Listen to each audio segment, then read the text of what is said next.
An 8-4 using scientific notation. A lot of you know this, and it's a little bit of a shame. It's not done much in freshman science classes, but it will be done a lot in sophomore level science classes, or anytime you take a chemistry class. They spend a lot of time working with scientific notation. It will pop up a little bit in physics and other classes, but chemists are the one who like to use it the most. So here's a number, 2,100,000, and that's actually written in what we call standard form.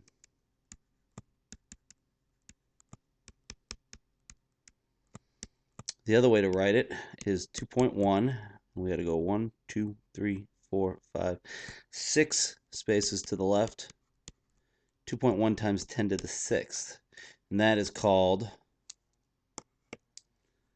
scientific notation.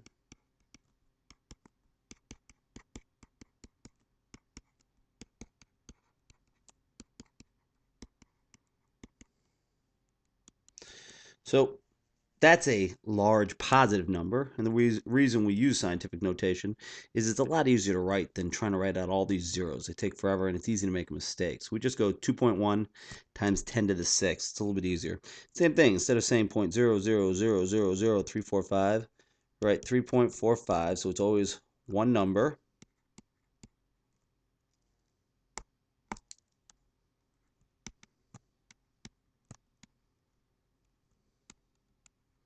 Then the decimal point,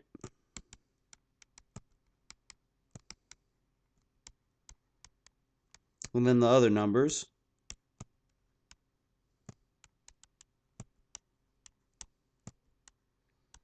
And then it's times 10 to a number. In this case, we're going to go to the right. 1, 2, 3, 4, 5, 6. And since it's to the right, we put a negative 6. As we talked about previously with negative exponents, a lot of people confuse thinking this means a negative number. It doesn't. A times 10 to the negative 6 means a really small number. A times 10 to the 6 means a really big number, at least relative to a 1 or 2. So that's it. Just practice. So this is 4.3 times 10 to the 1, 2, 3, 4, 5, 6, 7, 8, 9. This is 5.1 times 10 to the negative 1, 2, 3. 1, 2, 2.3004 times 10 to the negative second.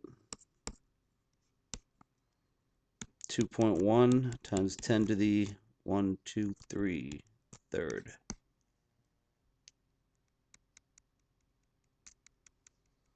Now going the other way, a little trickier. Write 2, 1, 3, and then 1, 2, 3, 4, comma there. Erase the loops. 21, 300. 1, 2, 3. Yep, I always double check just to make sure. 1, 2, 1, 2, 3, 4, 5. And we always put a 0.0 out front. Just habit. Kind of sets it off so it's easier to see, but I think it's just habit for most teachers. 1, 2, 3, 4. Yep, that's negative 5. 0.91. 1. Yep. And 1. 1, 2, 3, 4, 5, 6. 1, 2, 3, 4, 5, 6. So practice. Make sure you know what you're doing. So how does this apply to the unit? Well, those times 10 to the something are actually exponents. So if we were multiplying them, what we could easily do is 3.3 times 1.0 is 3.3. And then times 10 to the third times 10 to the fifth is times 10 to the eighth. And how do we get 10 to the eighth? 10 to the third times 10 to the fifth. Add the exponents. So here we have 8.2 times 9.1. Well, that's a little bit much for me to do without a calculator, but I'll try anyway. 8.2, 9.1.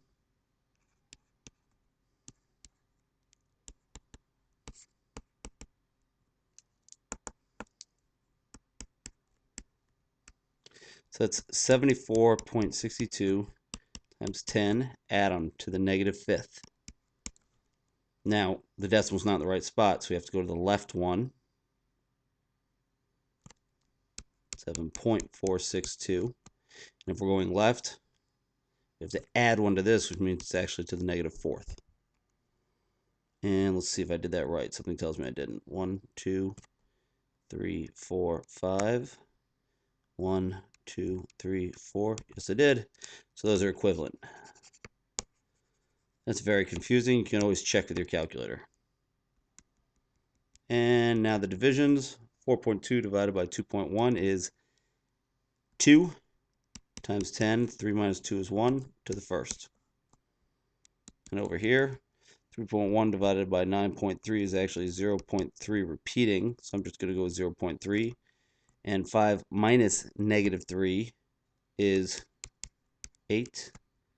10 to the 5th over 10 to the negative 3rd equals 10 to the 5 minus negative 3 equals 10 to the 8th. And previously,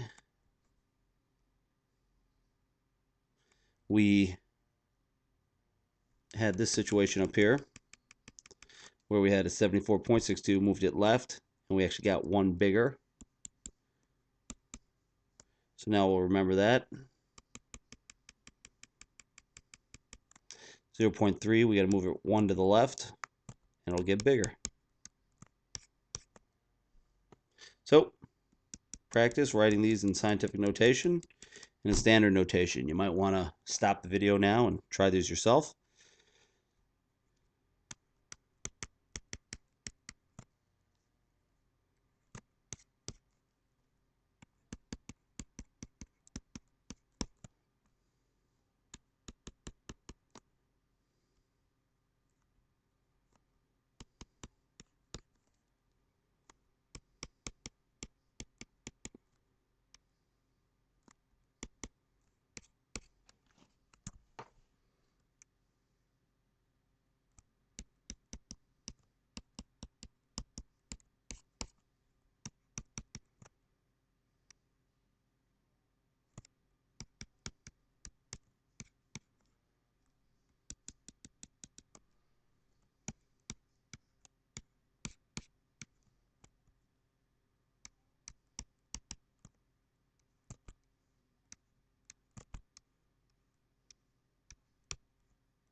That's about it. Hope those worked out for you. If not, write some up of your own and practice them. You can always go online and write scientific notation problems, and they'll pop up nice and easy for you. Good luck.